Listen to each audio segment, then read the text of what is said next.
Good evening, everyone, and welcome to Dallas Social Toastmasters. We are starting the month of September. We are still virtual. It is September 2nd of 2021. A couple of things before we start our meeting tonight. We've got all of our roles assigned and our evaluators know what their goals are, know what our speakers' goals are, I should say. I am your primary Zoom coordinator. Karen Lee is your backup. So if you have any additional problems and I'm not available for any reason, make sure that you get a hold of Karen as a backup. She has been made a co-host tonight as she's learning this as part of duties as a sergeant at arms. Let me show you a little bit about our website and agenda, and we will start by doing a quick share. This is our website, of course. Hopefully I can get that menu out of the way. Let's see if that menu will disappear. There we go. It is DallasSocialToastmasters.com. If you go to SocialToastmasters.com, you'll find 3 columns. The third column is for members, which includes a link to the current agenda. If you click on the current agenda, we'll open a new window, which is this one. This is the agenda for tonight's meeting. Feel free to bring up a copy of that on your screen, especially if you have a second monitor, so that you can follow along with what's going on tonight and who has which roles. With that, I think I will go back to the home page.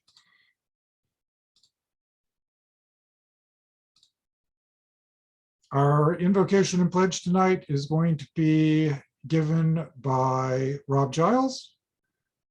Let's go ahead and kick our meeting off with Rob doing his IMP duties. Rob.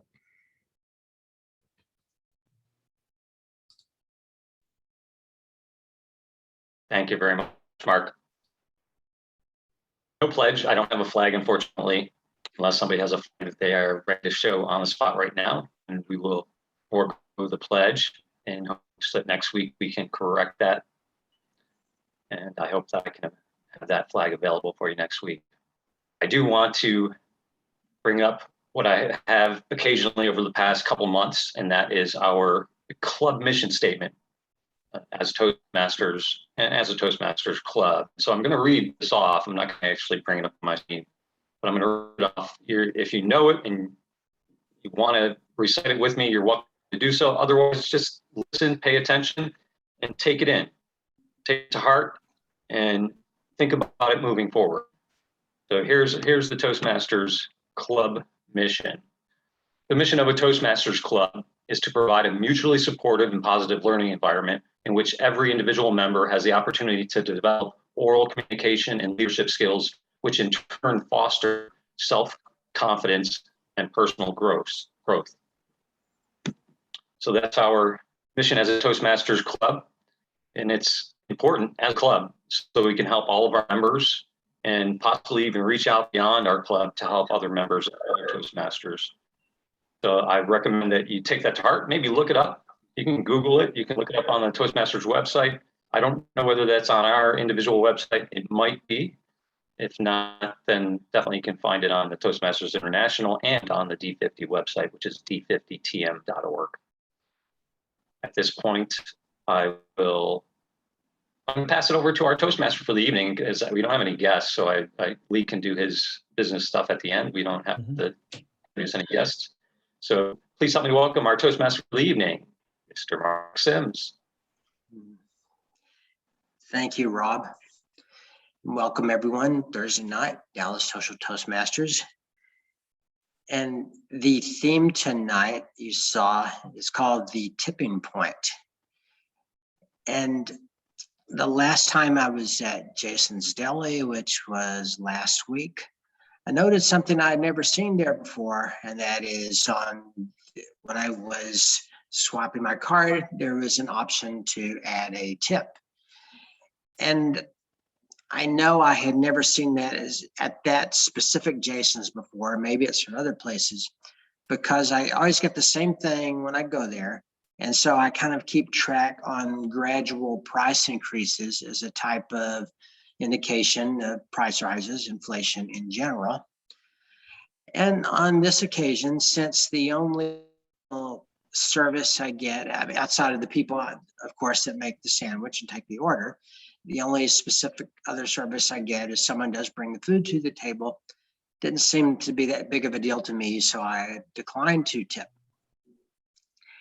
And Jason's is far from alone in this. The donut store where I go has an option to tip, although you just go in and go to the counter and order a donut and take it away. I mean, obviously they're not going to carry it out to your car for you. And there's a independent diner that I go to occasionally that I will relent and give them a tip for what I would just think is standard service. I'll drop $1 in the tip jar because their prices are low and they are usually really hustling to keep up with orders. But that reminds me, quite a few years ago, I think about 8 years ago, I was working at an assignment in Denton. A coworker and I went to a small sandwich shop there. And this may have been one of the first times that we saw that option to tip at a not full service restaurant. And he asked me, he saw the prompt and he said, "Do you think they're wanting us to add a tip for this?" And in my naivete, I said, "Oh no, that's probably just a standard option or a default option in their software." But of course, it was the signs or an early indication of changing times. So what I'll do tonight is give a little more information about the evolution of tipping in the United States, some current facts, some current guidelines, and then some thoughts from what I was able to glean from the internet on Americans' opinions on tipping. At this point, we will introduce our duty. And our first duty holder to introduce is our timer, Tom Turecki. Tom, please discuss your role. Thank you very much, Mark. As timer, I'll be helping the speakers practice expressing a thought within a specific time. Pardon me. My duty is to time the prepared speeches, the tabletop speeches, and the evaluations during the meeting. The green card, we'll test it here, see if I can get this right. Should be pretty neon looking. The green card indicates the qualifying time to show that you have achieved the minimum qualifying time.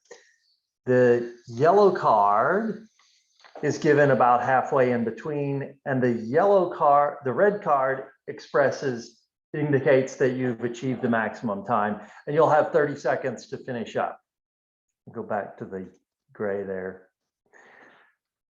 For a 5 to 7 minute prepared speech, and I believe Karen, yours is in this category, I'll show the green card at 5, the yellow at 6, and the red at 7. I believe, Rob, I think you're giving a 4 to 6 minute speech. So for you, I'll show the green at 4, the yellow at 5, and the red at 6. Please, anybody feel free to jump in and correct me if I've inferred that incorrectly rather. For evaluators, you'll have 2 to 3 minutes. The green card, I'll show it to the yellow at 2.5, and the red card at 3, in which point you'll have 30 seconds to finish up.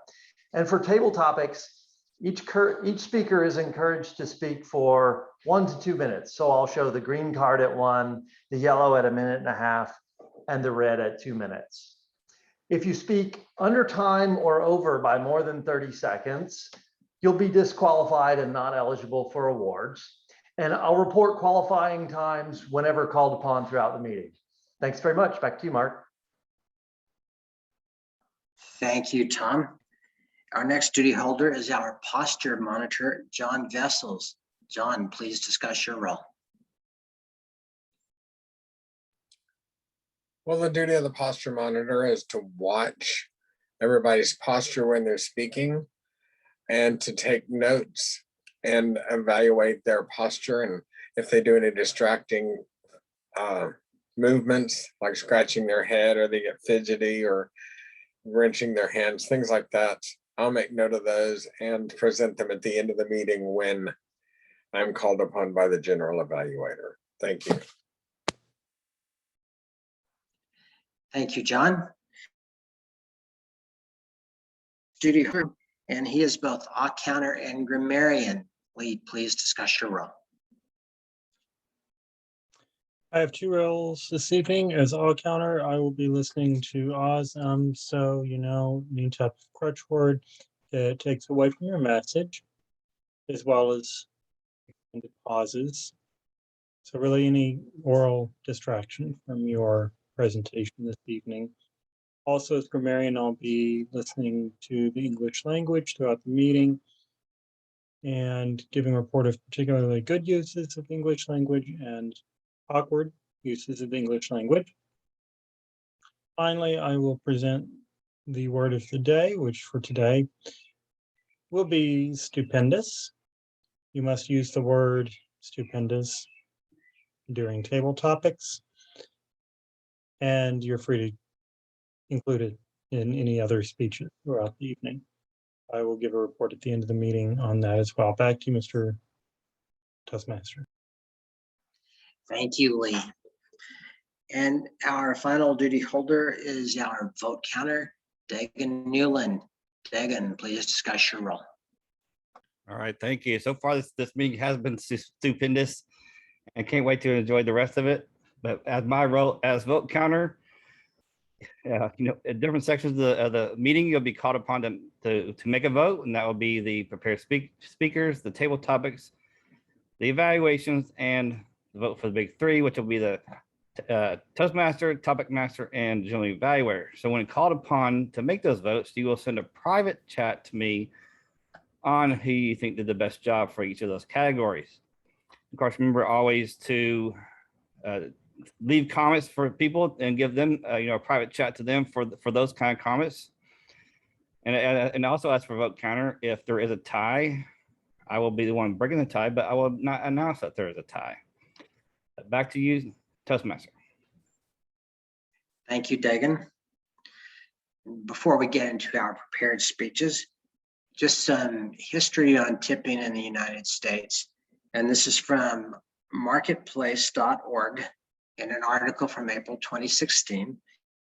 And this is kind of ugly. It sounded like tipping they did in Europe, came to the United States in late 1850s, and so it must have really taken effect in the late 1860s. And there was some push.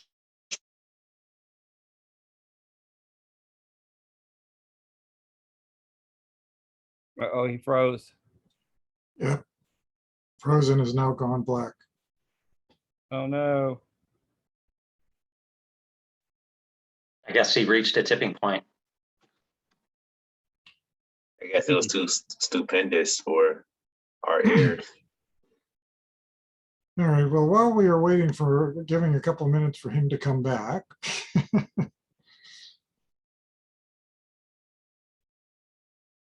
It is unfortunate that he is our Toastmaster tonight, but that is what it is. Oh, we can assume his role, I guess. Yeah, we can do it if we need to. So is it I may customary? have with similar tip? technical problems myself later. Yeah, It looks he's gone now, so he'll probably reconnect in a second, but like I would say, give him another few seconds to reconnect, just because I think that's what the process is right now. And then if he doesn't come back in, let's say 15 seconds, 20 seconds, and let's go ahead and Yeah, I think that's probably appropriate. While we're at it, you're having issues too. I've said bandwidth low on you twice. yeah, because I'm going off of my phone. I'm at a hotel and I'm going off my phone at night because the hotel has crappy service, worse than my phone. So Yeah, gotcha. Is it customary to tip your internet service provider? Should it be?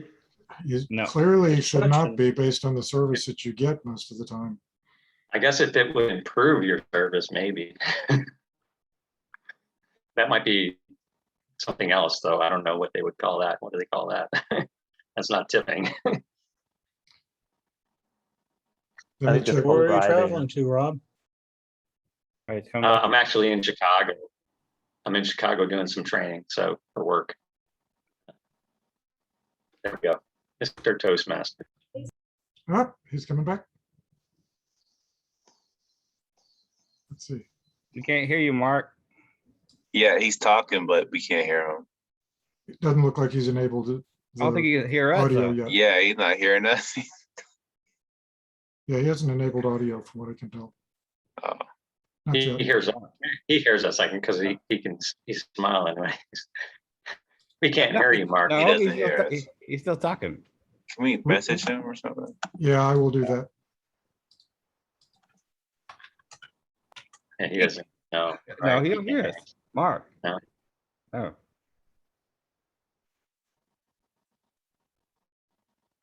It's an odd thing. He has obviously noticed my message at least. There he goes, yeah. Oh, there, he's connected to audio. Okay, I am so sorry. I thought I was being brilliant. Again, third time's charm on the discussion of the origins of tipping in the United States. It must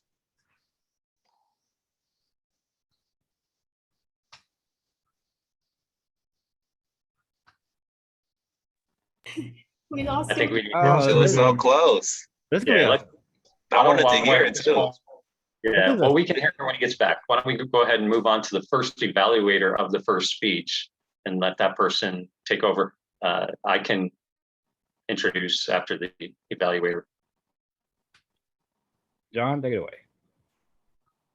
Karen is doing hospital humor. She's doing a redo of her humorous speech competition speech. It's 5 to 7 minutes, and we're just going to work from it and see if she has made improvements on what her contest speech is going to be. Please help me to welcome Karen Lee with Hospital Humor. Hospital Humor, Karen Lee. And Karen, please make sure that you have Dom Tariki, your timer, in view.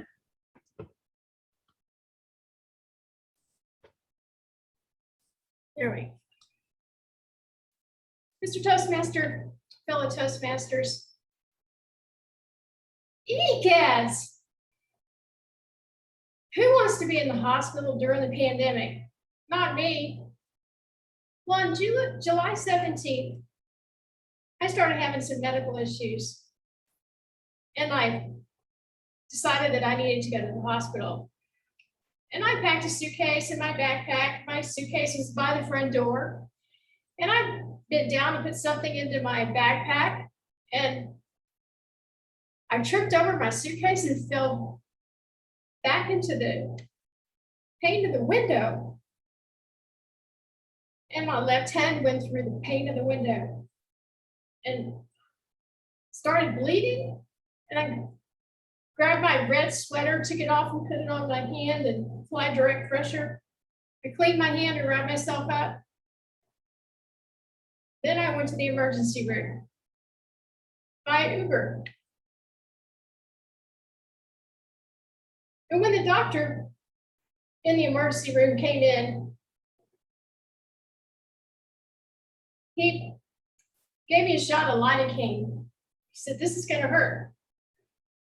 So I jumped when he put that needle into my hand. And he jumped about 6 feet, just like a grasshopper. Well, during my hospital stay, I learned how to breathe. And I learned I was supposed to drink 7.5 to 8 glasses of water. And I also was able to add more salt to my food.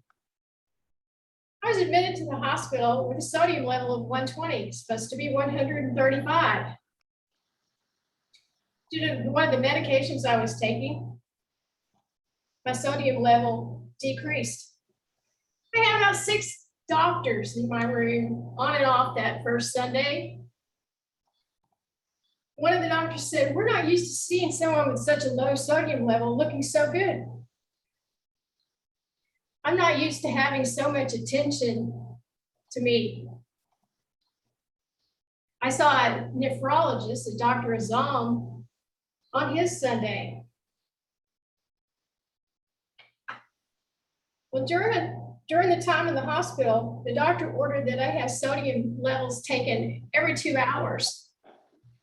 After a while, the phlebotomist would come in and I just say, "Take me."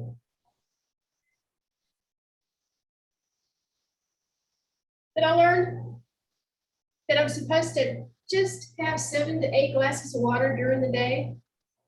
Some of the time I would get Decadron if my sodium levels were too high. Sometimes fluids would be restricted. That first night I was in the hospital, I walked around and I wanted a cup of coffee so bad, and I've been told that I wasn't supposed to be drinking. I got a cup of decaf coffee and all I could do was smell it. The night nurse came in and I told her, I said, I couldn't drink the coffee, I could just smell it. And she cracked up. So during the time that I was in the hospital, I learned I could only have 7 to 8 glasses of water. And I also found out that I could add more salt to the food I was eating.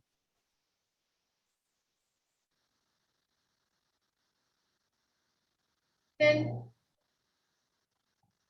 I also learned that I could just be less anxious and breathe. In conclusion, I learned that I could breathe. I could also drink just 7 to 8 glasses of water and add more salt to my food. The kidneys are a wonderful thing, but they filter out all of the electrolytes that we have in our bodies. So now I get to drink things like smart water instead of dumb water. Back to you, Mr. Toastmaster. Thank you, Karen. I appreciate it. Did catch the last half of it.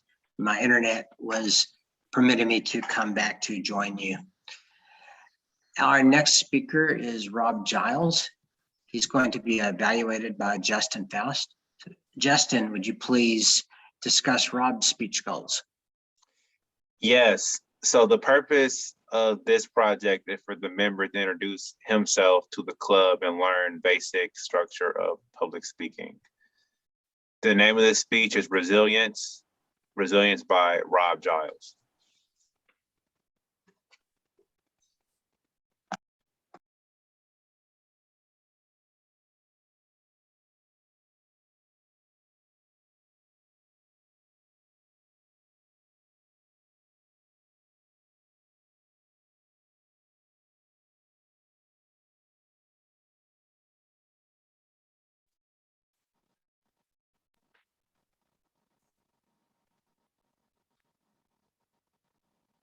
I get knocked down, but I get up again. You ain't never gonna keep me down.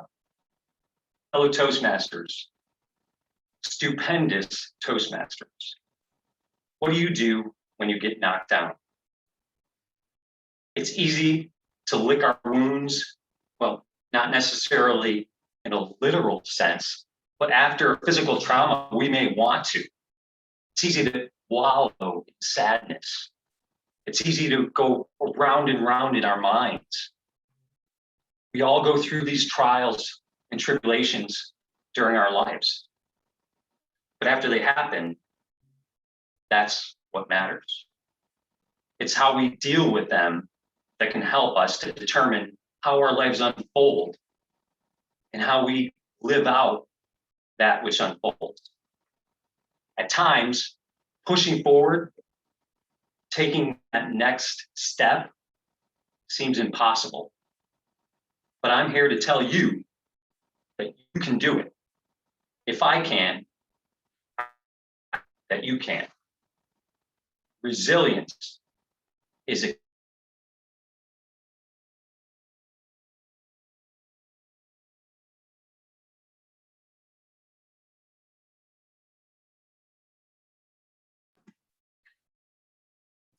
And looks like Rob caught the problem that I had. We will see if he's able to come back. All right. Sometimes we hurt physically through no fault of our own. When I was a young adult, I became ill with ulcerative colitis, and it beat the crap out of me, somewhat literally. It became so severe, I was unsure if I would make it through, that I would ever be the same. But with the proper family love, the proper medical attention and direction, I found that I could make it. I built my physical stamina and my fortitude back up. I felt healthy again, like I could take on the world. But you may ask yourself, what if the challenge isn't physical? What about sorrow? Something deep in our soul. Love can be one of these things. It's amazing when it works out, but it can be devastating and emotionally exhausting when it doesn't. After I bounced back from my physical struggles, I fell in love. I fell in love with my high school sweetheart. After years of being apart, everything just fit. My heart was full. It was full for 12 years until it was ripped apart. I thought I would never make it. I was stuck in that moment. My heart in shreds beyond repair. I was stuck in a constant state of tears, feeling worthless and dumbfounded. But day by day, week by week, year after year, I found that those pieces of my heart scattered on the ground were actually somehow healing. I could see through the waterfall of tears until one day they stopped flowing every day and eventually stopped altogether. When I stopped and I thought about it, it seemed somewhat surreal, like there was a bridge built between my heart and my mind that came together to discuss the future. But after a long time, despite logic, despite facts, despite sensibility, my mind began to tell me that maybe you just don't matter. It was back in 2020 when COVID hit, but it did not hit me. Well, not directly. I felt blessed. I actually felt lucky. But due to lockdowns and mandates, and really what I even felt was the only thing that could be done, I was laid off. I understood. But over the course of more than a year and no substantial employment offers, my mind slowly began to tell me, maybe, just maybe, you're not all that special. Maybe not special at all. Maybe it was all smoke and mirrors before. I kept hanging on through 2020, into 2021, and on my way to 2022.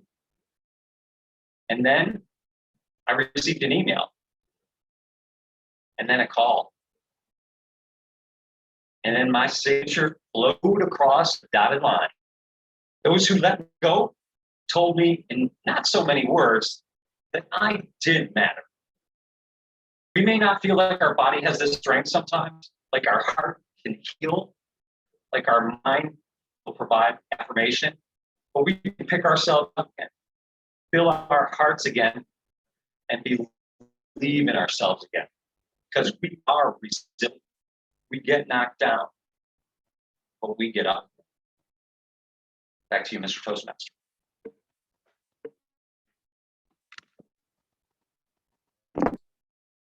Thank you, Rob. That is terrific. At this point, I'd like to ask our timer, Tom Turecki, if our speakers met their time goals. Yes, Mark, both speakers met their time goals. Excellent. In that case, please vote for the speaker you believe did the best job and send that by private chat to Dagan Newland. You can vote for either Karen Lee, who spoke on hospital humor, or Rob Giles, who spoke on resilience, both of them in a stupendous manner. So, and I'm going to send in my vote to Dagan. Well, I'm going to try to.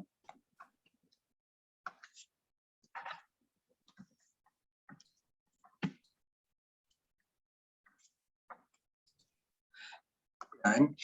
And going back to the theme of tipping in the United States was really exploitative, in that persons that previously had been slaves received jobs with no salary, but just were relying only on tips. And this was codified in the first minimum wage legislation in 1938. Time tippers. But then, of course, have tips. And at this point, the minimum wage for tip personnel is $2.13, and then of course tips on top of that. So the origins of tipping in the US is ugly, but it's kind of built into our economy now. And there's some occupations where everyone understands you leave a tip, the most common one being at full service restaurants. There was some guidance on RamseySolutions.com, and I don't know how authoritative this is, but they give some general guidelines on tipping. For example, at a full service restaurant, a minimum of 15%, which sounds like if there's maybe some difficulties, at least go 15, moderate 20, and high at 25%. At a restaurant buffet, 10% tip because someone will bring you a couple of plates and refill your drink from time to time. For grocery delivery, 15 to 20%, and that kind of makes sense if they're bringing it to your house. And a hairstyle is 15 to 20%. And you don't necessarily have to abide by those guidelines, but it's good to have something, because I remember quite a few years ago, it may have been almost 20 years now, on my job, I was actually staying in a hotel high-end enough to where someone carried a bag of mine for a little ways. I didn't have one of the suitcases on rollers at the time. I gave the gentleman $1, and the way he looked at it, imagine if someone with a dirty, filthy hand that smelled bad shook hands with you, how you might look at your hand in disgust. That's how he looked at that $1. So I noted that, and later in my stay, I talked to a hotel aide, just met him on the elevator, and I asked for some advice on tipping the baggage personnel. As I left the elevator to go to my room, I swear I heard him laughing at me. So for those of us that aren't very worldly, it's good to have some advice. What I will do then, at this point, we'll go to the table topics, and then before the general evaluation section, I'll finish up briefly with thoughts on tipping. But our table topics master is Mark. So Mark, please lead the table topics discussion. Thank you, Mark. I'll be happy to. This is going to be the table topics portion of our meeting, which is the extemporaneous portion where I ask questions and call on somebody at semi-random, not quite random, because I'm probably not going to call on the people who are evaluators because they're busy working on evaluations right now. But let's go over real quickly how the game is played. The way the game is played is that you have 1 to 2 minutes to speak. You must meet the 1 minute mark. You don't get 30 seconds. You can't do it short. So you have to meet the 1 minute mark, but you can go all the way to 2 minutes and 30 seconds. So the red flag will come up at 2, and you have until 2:30. You also are required to use the word of the day, which is stupendous, in order to qualify for one of our fabulous prizes tonight. And the questions tonight, I'm going to focus them around exactly what we were talking about, which is tipping point.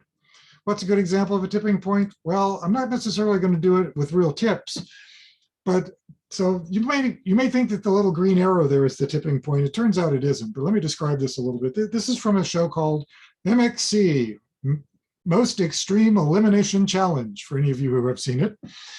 This particular event, that surfboard looking thing is on a rail. They get on way, way far to the right and push themselves toward impending doom. And the goal is to get the nose of that board over the green, between the green and falling off the ledge without hitting, you guessed it, the tipping point and falling into the water. So that basically, I'm going to be talking about that type of tipping point, not necessarily the money situation, although I do have at least one question about that. I'm going to look at the things that put you over the edge. Okay, so that's going to be kind of the mechanism tonight for the question, or the basis for the questions. And I want to start with the question of one of my favorites, pizza. Pizza. I certainly love all meat pizzas. I love all veggie pizzas. I even love what is referred to as the kitchen sink pizza, but there are definitely some things that I will not put on pizza that will put me over the edge. They are the tipping point to where I say, I'm not touching that pizza. Do you have a tipping point for pizza? If so, what is your tipping point? And this question is going to go to Tom Ricky. Give me a second, Tom, and I'll be ready to time you. 1 second, please. Okay, tell me when you're ready. I am ready to go. I can do it. I'm ready. You go ahead, Mark. All right, thanks very much, Mark. Things that put me over the tipping point if you were to put it on the pizza. So in general, I've seen pineapple on a pizza numerous times, or on the menu, I should say, numerous times. And occasionally I've been at functions where they had ordered a lot of pizzas in, and lots of different varieties of pizza, and sometimes they had pineapple. To me, that doesn't work at all. That really is unappealing. I will say, however, I did try it, and I was right in my assessment. It was unappealing. However, I will say the worst thing I had on a pizza actually was quite surprising. I was in Italy one time, and I ordered a pizza off the menu, and the menu was entirely in Italian, and it had very poor translations to it. I don't know exactly what the literal translation was, but it said it was a sausage pizza, and I ordered that. And I kid you not, the sausages on this pizza looked and tasted exactly like what you would refer to as a hot dog. And that put me over the tipping point, not only having hot dogs on pizza, but also the fact that it was in Italy, which is the last place I would expect to have a bad pizza or a hot dog on a pizza. Thank you very much. Back to you, Mark. Thank you, Tom. Sorry, I did not do a good job on those flags. My bad. Having trouble getting everything changed. But you did qualify on time. All right. Yeah, the one with the pizza, and it is definitely true that for some people, pepperoni is wonderful. A lot of the meats are fine, but the moment you go to pineapple, there are people that just can't handle that. There's a very standard picture of somebody being restrained in New York City, and you can tell that it's of Italian descent. The caption underneath it is, "Man is restrained as the first pepperoni is placed on a pizza in New York in 1928," or whatever it is. And yeah, it's probably real. All right, second question. Again, think tipping point, what puts you right over the edge? I can go to a store and buy K-cups to make coffee, pretty decent coffee even, for around 50 cents per cup. Then there's Starbucks at, maybe as much as 3.50 a cup. And I've been to coffee shops where a smaller cup of coffee all the way up to $5 a cup. What is your tipping point for what you will pay for coffee or another beverage, another specialty beverage like that? And since if you don't happen to drink coffee, whether that's a milkshake, or a mixed drink as opposed to a fancy cocktail that costs $13, whatever it is. What is your tipping point? And this question is going to go to, let's see. While we can get you, let's go ahead and have you do it, Mark Sims. Table Topics Master. I don't drink coffee. I do drink iced tea. And for years before the pandemic, when I would go to, I would always order tea with a meal, even though I noted several people they would get water with their meal instead of tea or Coke because of the stupendous prices of beverages at restaurants with an incredible markup. And for years I thought, that's kind of cheap. You may as well enjoy your meal. And then during the pandemic, when I was, of course, which we were still in, and I'm still working, doing most all my work from home. And especially in a time where you really could not go inside to any restaurant, where you had to take everything home with you, started noticing that you do save a fair amount of money if you don't spend $2 on the low end or $3 or more on the high end for your carbonated restaurant. And that apparently is a tipping point I have on beverages with meals, because I've gotten used, not all the time, but on most occasions, again, bought from a store where the, unit cost is significantly less than if you ordered from a restaurant. So during the pandemic, I've discovered a tipping point on beverages. Mr. Table Topics Master. Thank you, Mark. All right. I have to admit, I will do Starbucks at about $3.50. I had a problem with coffee at close to $5 for a much even smaller cup. That restaurant was in, or coffee shop, I guess, was in Shops at Legacy, and it does not exist anymore. It did not survive the pandemic. All right, the next question. My wife recently went and had her car serviced, or at least called to have her car serviced. That was where it started. The person at the other end said, "Well, is your car in our system?" Which bothered her to start with, because she's only been having this car serviced at this dealership for over 10 years. She was not given the service advisor's name that would be working on the car. It was just kind of a bring it in. She asked for a service advisor's name. She was given the name of the service manager. When she gets there, the service manager does not even come out to her car for over 10 minutes to talk to her. She was well over the tipping point. Give me an example of a time that you experienced customer service that put you over your tipping point. This question will go to Lee King.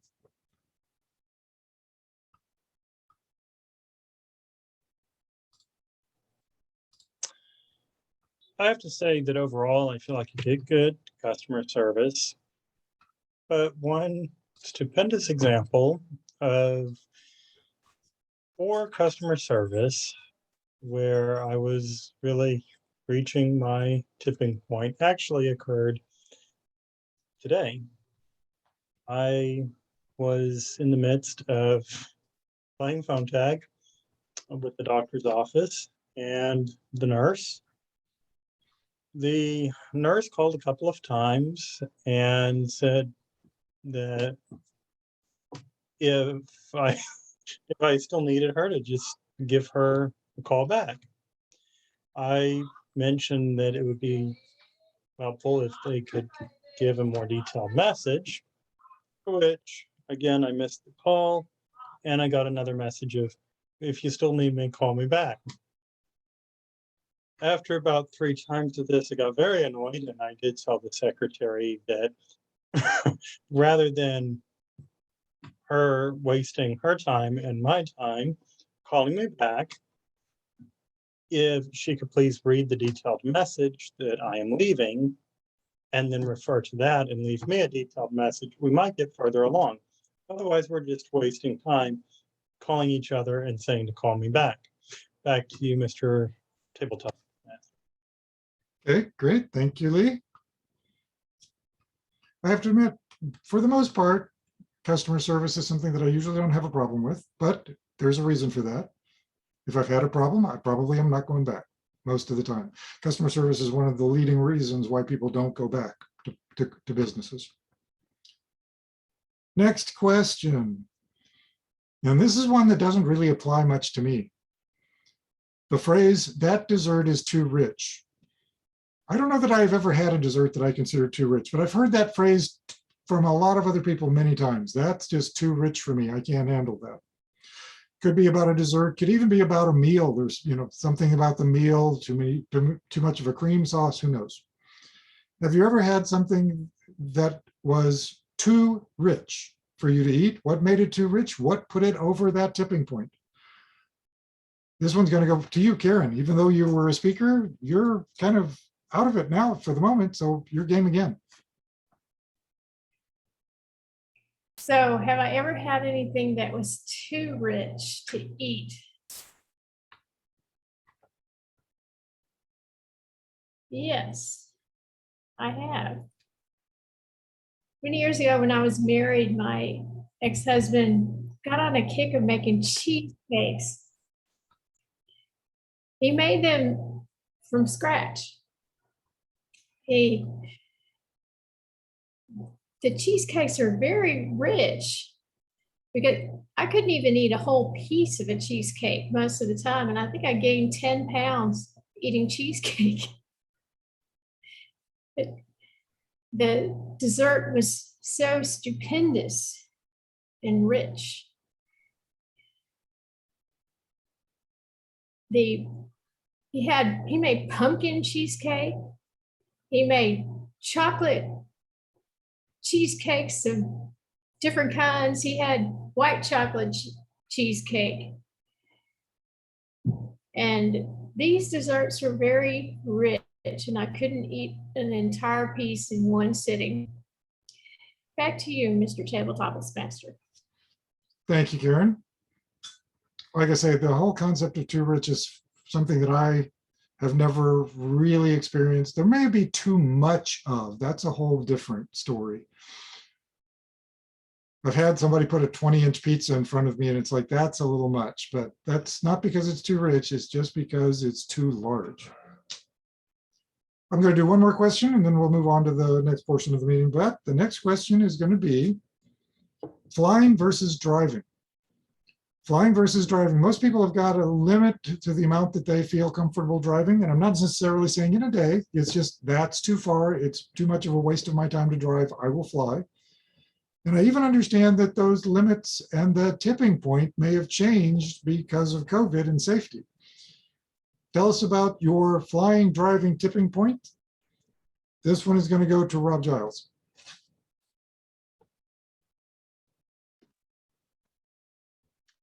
Thank you, Mr. Topic Master. When I think about flying and driving, I really think about where I'm going to and what the destination is. And that really has the impact on whether I feel that it's too far or it's totally fine, totally okay. And part of that not only has to do with the location, the destination itself, but who might be at that destination, at that location. And because that will influence how I feel. And because of that, I really don't have a hate or a dislike, and I have to say I don't have a tipping point for either. So I guess I need to be tested a little bit more in that regard, but I don't feel like I do. And you may think that, well, whoa, that's stupendous of you, Rob. But ultimately, I love driving. I really do. And I know a lot of people out there don't, because it takes time. You're in a cramped seat or a cramped car. Most people feel that way. Or if you're on a plane, you feel like you are cramped and you're in this tin box that could drop from the sky.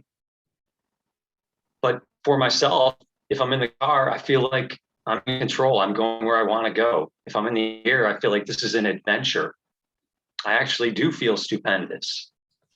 So I don't really feel like I have a tipping point. And I think partly it's due to the fact that the location, the destination for me, as well as who may be there waiting for me. Back to you, Mr. Topic Master. All right, thank you so much, Rob. Excellent answer. So at this point, I'm going to go ahead and stop the questions. Let me go and ask for a couple of reports from our duty holders. We'll start off with the timer's report. Timer, how did all of our speakers do? Mark, Karen, Lee, and Rob all qualified on time. I can't address whether I qualified on time. You did. Okay, thanks. All right. Next, of course, we have word of the day. Grammarian, how did we do on word of the day?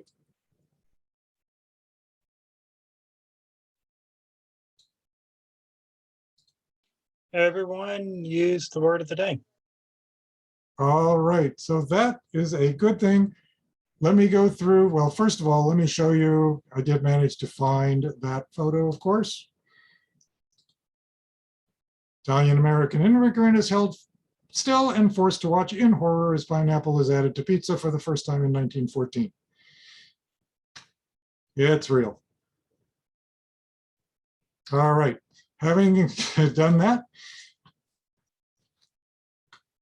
what we have to do now is let me go over who accomplished their goals in the table topics. The first question was with regard to pizza. That was answered by Tom.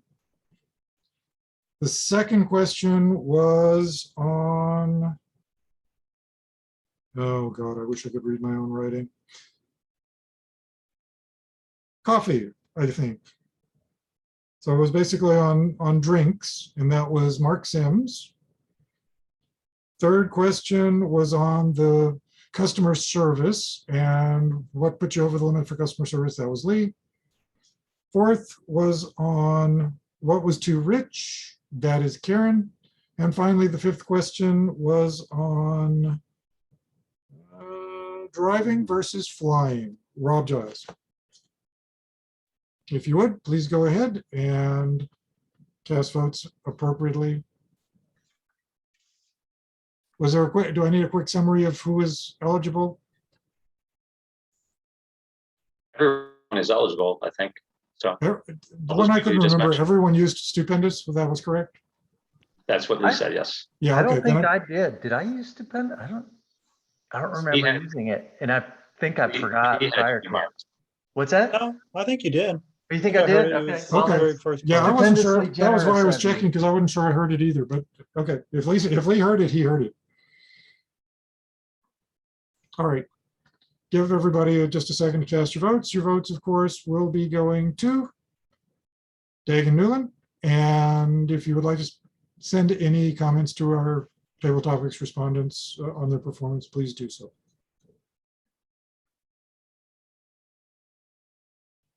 All right, with that, we'll go ahead and begin the third portion of our meeting, which is going to be run by Dagan Newland. Dagan, take it away. Mark, Mr. Toastmaster, come on.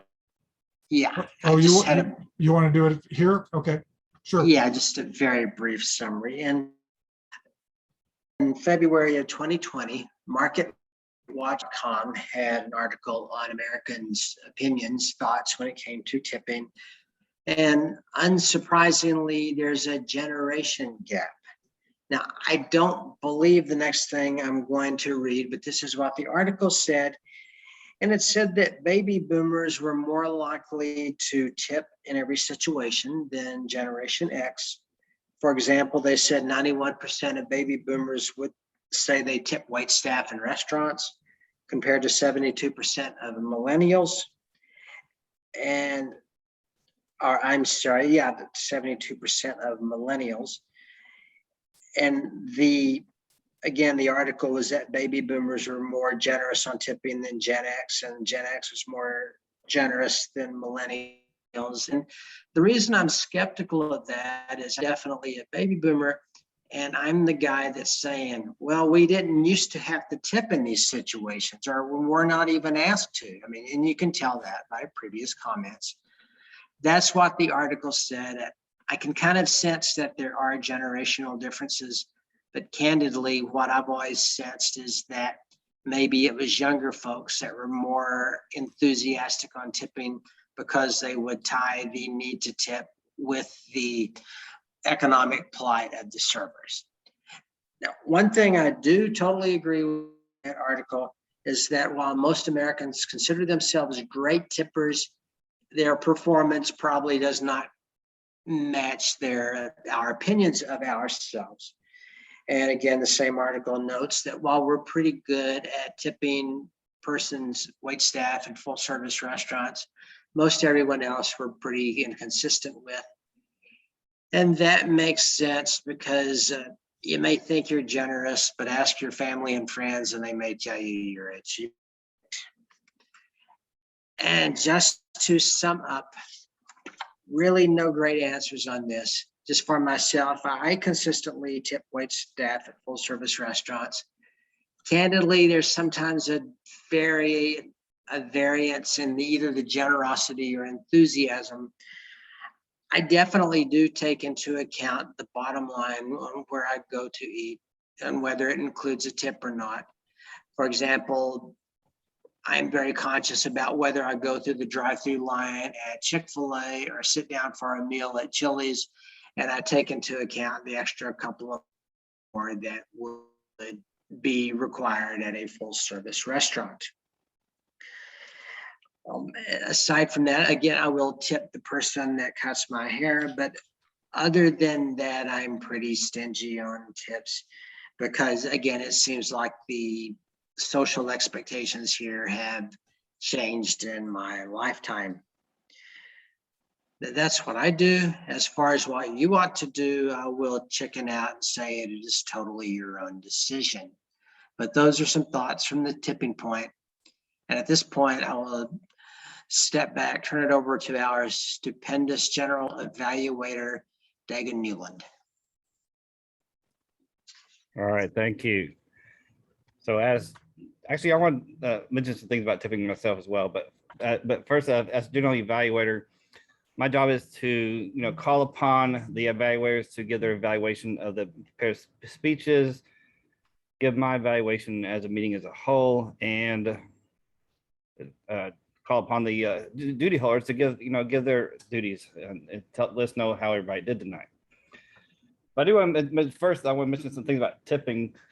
I do think you mentioned earlier that I do think younger people tip more than the older generation, because I remember my grandparents, they didn't like to tip at all. And then of course my parents, they started tipping, of course, and I tip too. But I think as we get younger, I think they do tip better.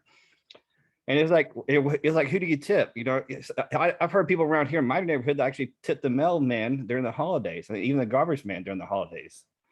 It's like when I got my last tattoo, it's customary to tip a tattoo artist when you get a tattoo. Even though you're spending lots of money to get a tattoo, you still tip them. So I would just Google it. How much should I tip for this? Whatever you're doing. if it's a service, it might be tippable. You never know. So let's go ahead and get into the evaluation section of my section. And so the first evaluator tonight is going to be John Vessels, who is going to be evaluating Karen Lee's speech. So take it away, John. Reminder, of course, make sure time is visible as your timer. Thank you, General Evaluator, fellow Toastmasters, Karen especially. I want to thank you for giving the speech tonight. I thought that you did a better job than you did on the previous time. I think your speech was better organized and everything this week than it was last week. I'm glad you took out the COVID at the very beginning. But overall, I thought you did a very good job with your speech tonight. You presented it well. It was well organized. You had a lot of vocal variety and going up and down, which is something I think you really want to do with a humorous speech to give more pizzazz and points here and there. I liked the path that you followed. One comment I think you can improve on, you seem like not as well rehearsed for this one as you were the first time you gave it. So if you've got another week or so, or it's not tomorrow, is it? It's tomorrow. I mean, I would like to, okay.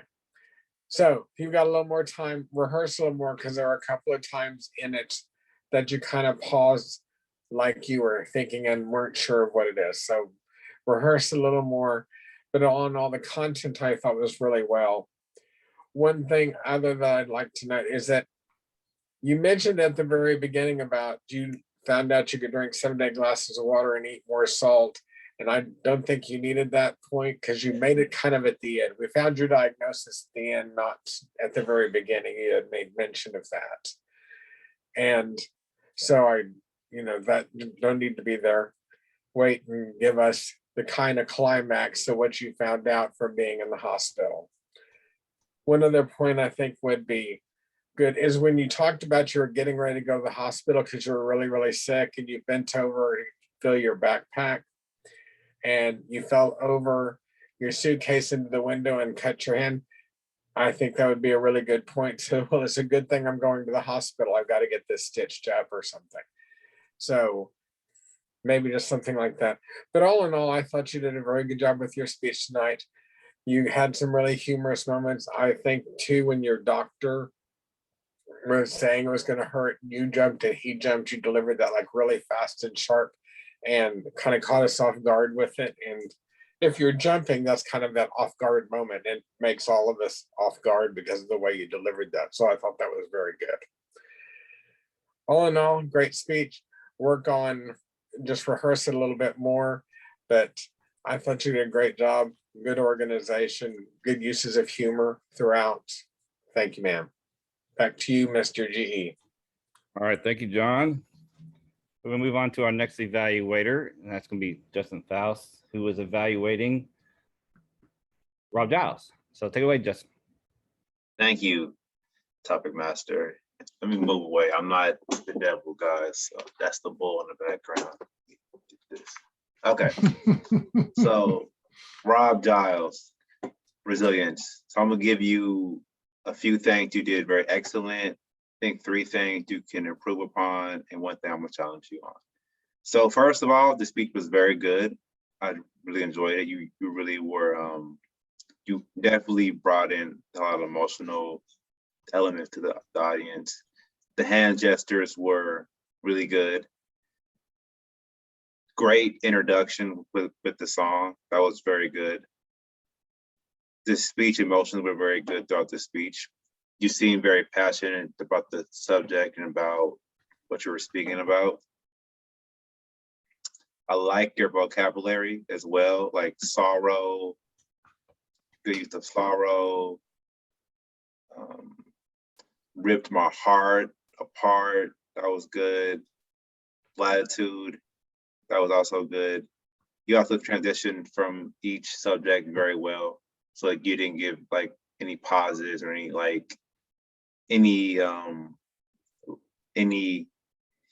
long transition. So that was very, very good as well. Few things it's hard to tell because we're on Zoom with the audience. I didn't really see any eye contact, but it's kind of hard to gauge it based on being online. So that's hard to actually tell. Few things you can work on. I think your speech, it was very well. It was very good. I think you could work on maybe explaining your stories a bit more. Like when you were younger and sick, can you explain how that made you feel and how long you were sick for? When your love interest for 12 years, like you can explain further, like we met at the coffee shop, we're in love my life. Some more background, and maybe more background about your job loss. And I've been here for 12 years, but I really enjoyed what I did. I was, so on and so forth. And they called me back to rehire me. Just some more details on what you actually did at the job. The last thing to work on, maybe a better internet connection, which I know it's not your fault, but yeah, it was definitely pretty choppy, but you went through it very well. And to challenge you, like I said before, I would just give more details on the stories that you gave. And that's all. Thank you, Topic Master. All right, thank you, Justin. Now I'd like to call upon a timers report. Did everybody qualify on time? They did indeed. All right, so please take a moment to send me your vote for who did the best job at the evaluation between John and Justin. And of course, if you have any comments for them, you can send them those comments to them directly privately as well. So I'm gonna move on into my evaluation of the meeting. I apologize for the dogs barking there a while ago if you heard them. But first of all, we did start, a couple minutes late, but I think we're waiting on somebody that may have RSVP'd to see if they come in, but that's okay. And the subject, the theme of the meeting, tipping, I think that's a really good subject because, sometimes we don't think about that. We got to think about, because there's different levels of tipping for different kind of services. You like Sonic, you actually should tip the Sonic people when they bring out your food. That's actually a service. So, but you're not going to tip them 20% like you were at a sit down restaurant. So you got to think about those things. I think that's really a good topic for the meeting tonight. And as for the speeches, I think we both have pretty good speeches. Although like I said, they had a little internet connection both with us, one speaker and our Toastmaster. But those things happen. We're on Zoom, so those things pop up. You never know. So, but overall, I think we did pretty good covering that. We continued on with the meeting when Mark sends us out, so that was really good as well. As for table topics, good play on the theme, the tipping point. We talked about tipping and money, and then you turned it to tipping point of what pushes your button type thing. So that's a really good play, and Mark's really good about playing off different things like that. So that's one thing he really excels at. Although I would suggest, Mark, that when you call on somebody, when you called on the timer, you knew you were gonna call on the timer, and you said, "Oh, let me wait a second." So just kind of be ahead of the game and make sure you're ready before you called on the timer. But that's the only thing I noticed. But overall, great questions. I thought they were really great questions and obviously easy for everybody to answer. So that's really great. And when it comes to the evaluations, both evaluators did a really good job evaluating. Gave some good points and points they need to work on. So overall, really good job there. And I guess I'm going to wrap up my evaluation of the meeting. So we're going to move on into the duty holders. So let's call upon the duty holder. The first duty holder tonight is going to be our posture monitor, which is going to be John Vessels. Hey, everybody.